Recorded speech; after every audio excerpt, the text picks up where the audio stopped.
अल्हम्दुलिल्लाहि रब्बिल आलमीन वस्सलातु वस्सलामु अला सय्यिदिल मुरसलीन अम्मा बाद अऊज़ु बिल्लाहि मिनश शैतानिर रजीम बिस्मिल्लाहिर रहमानिर रहीम। अस्सलाम वालेकुम व्यूअर्स, आज आपके सामने एक्सरसाइज नंबर 3.4 का क्वेश्चन नंबर 2 का पार्ट नंबर 9 व्यूअर्स किया जाएगा। वेरिएशन के चैप्टर को हम पढ़ रहे हैं, क्लास 10th का ये चैप्टर है साइंस ग्रुप का। व्यूअर्स, इस क्वेश्चन को शुरू करने से पहले आपके सामने एक कुरान की आयत पढ़ देता हूँ। बिस्मिल्लाहिर्रहमानिर्रहीम। ए ईमान वालो, जब जुमा के दिन नमाज के लिए निदा दी जाए तो अल्लाह के ज़िक्र की तरफ जल्दी पहुंचा करो और ख़रीदो फ़रोख्त छोड़ दिया करो। अगर तुम्हें इल्म हो तो ये तुम्हारे लिए बेहतर है। सूरतुल जुमा आयत नंबर 9 व्यूअर्स मैंने आपके सामने पढ़ी है। जुमे की ताकीद की गई है, जुमे को पढ़ने की ताकीद बयान की गई है, उसकी फ़जीलत और उसका मकाम इसमें इशारतन बयान किया गया है कि बहुत ज़्यादा इसकी फ़जीलत होती है। जुमे की बहुत ज़्यादा सवाब, अजर व सवाब होता है।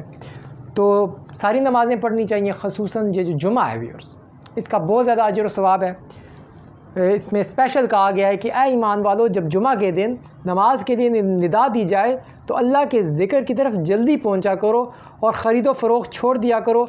अगर तुम्हें इल्म हो तो ये तुम्हारे लिए बेहतर है। इसी आयत के साथ व्यूअर्स आज के लेक्चर को स्टार्ट करते हैं। Question number 2 viewers, using theorem of componendo dividendo, part number 9 आपके सामने लिखा हुआ है। ये आपको देखें पावर 3 पावर 3 पावर 3 पावर 3 यानी क्यूब नज़र आ रहे हैं।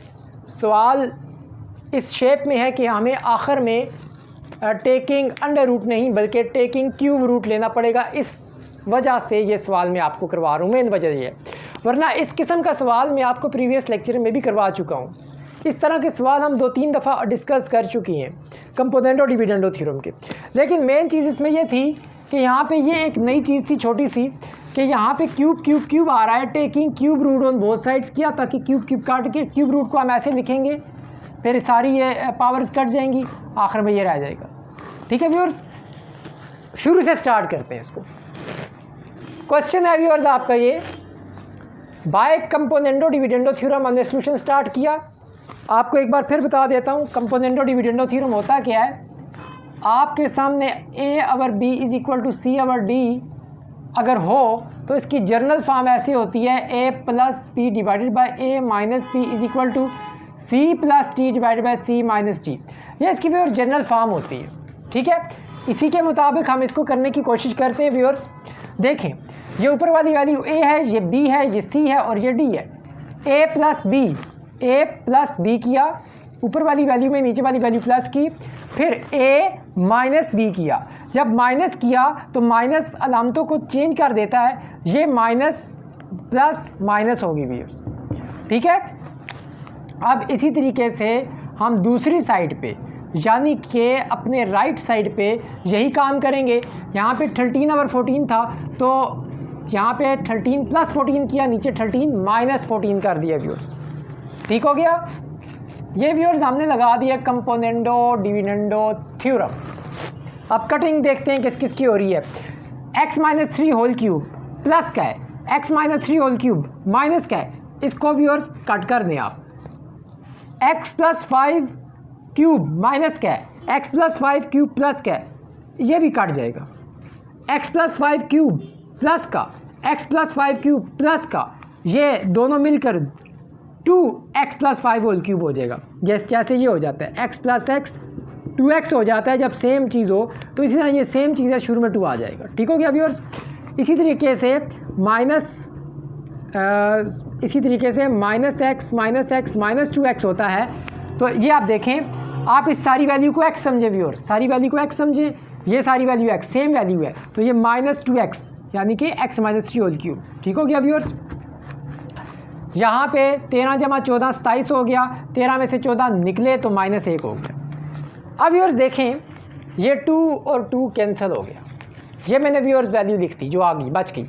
माइनस और माइनस कैंसिल हो जाता है अगर दरमियान में इक्वल का साइन हो और यहाँ भी डिनोमिनेटर के नीचे हो, यहाँ भी डिनोमिनेटर के या ऊपर जाए, यहाँ भी ऊपर हो तो, क्योंकि यहाँ से जब -1 ऊपर जाएगा मल्टीप्लिकेशन में चला जाएगा, ऊपर नीचे कटिंग हो जाएगी।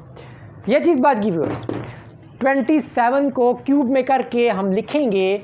3 का क्यूब 27 में होता है, आपको पता है 3 का क्यूब 27 में होता है, इस तरह लिख सकते हैं। अब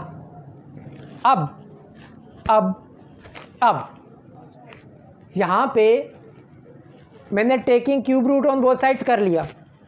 अब व्यूअर्स यहाँ पे आप सोच रहे होंगे कि ये तो 1 पावर है, तो 2, ये 2 दफ़ा 3 है, ये एक अंडर रूट 2 दफ़ा कैसे कट गया। बेसिकली यहाँ पे आप एक स्टेप और कर सकते हैं। देखें, आप ऐसे कर लें, इसको आप ऊपर भी क्यूब नीचे भी क्यूब, तो इसको एक क्यूब में हम करके लिख सकते हैं। ऐसे कर लें आप, x + 5 डिवाइडेड बाय x - 3, इसको मैंने सिंगल क्यूब में करके लिख दिया, पावर एक ही दफ़ा करके लिख दिया। टेकिंग अंडर रूट नहीं, क्यूब रूट। आप देखें, ये अंडर रूट और ये क्यूब कट जाएगा, ये और ये कट जाएगा। यहाँ पे अगर आपके जहन में एक और क्वेश्चन आ रहा है कि ये अंडर रूट और इसकी कैसे कटिंग हो गई, आपको मैं बता दूं कि इसकी वैल्यू होती है 1/3। बेसिकली ये चीज़ लिखी हुई है व्यूअर्स यहाँ पे।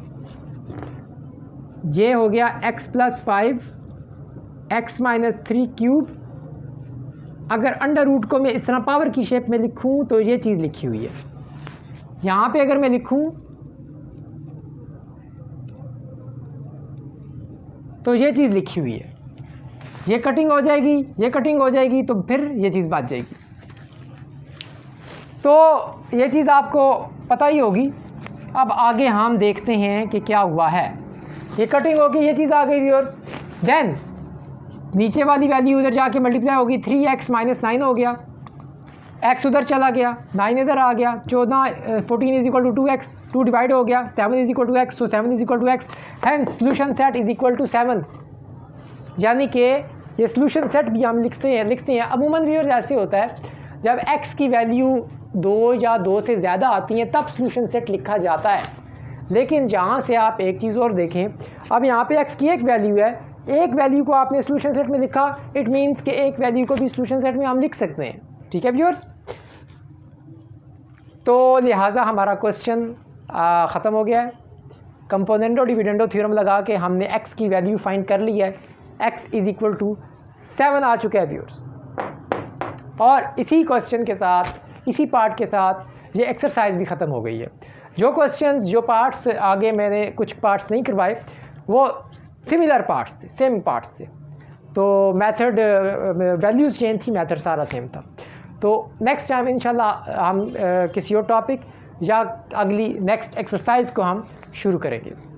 उम्मीद है व्यूअर्स ये क्वेश्चन आपको सही तरीके से समझ आ गया होगा। Thanks for watching of this video. खुदा हाफिज़।